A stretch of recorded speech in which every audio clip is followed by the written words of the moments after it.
So first of all, we've got the project file that's been opened, and just in terms of terminology to start with, first of all we've got our data view here, and at the moment we've got a satellite image mosaic of the world.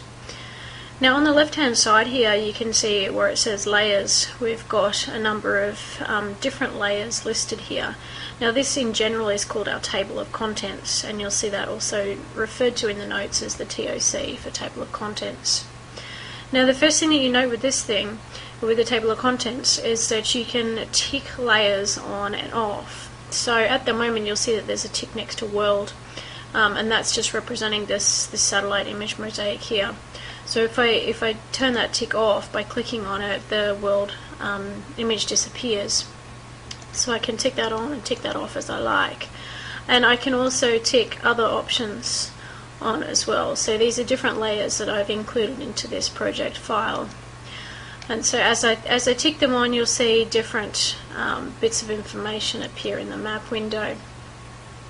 Okay, so the one that I've just ticked on there is looking at populated places.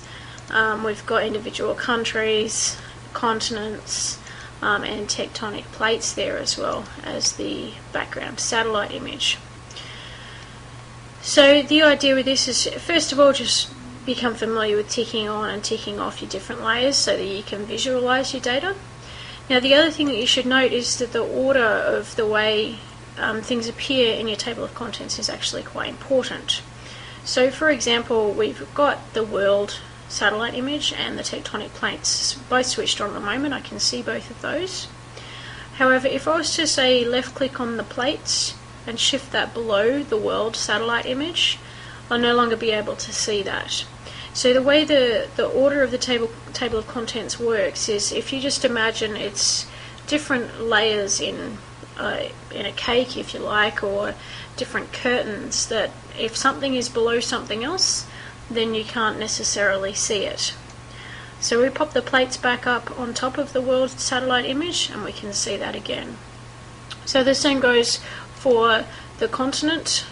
If I was to shift that down below the world, I'll no longer be able to see it, even though I've got it switched on. So to be able to see it, I need to either move it above the world or to switch the world off there.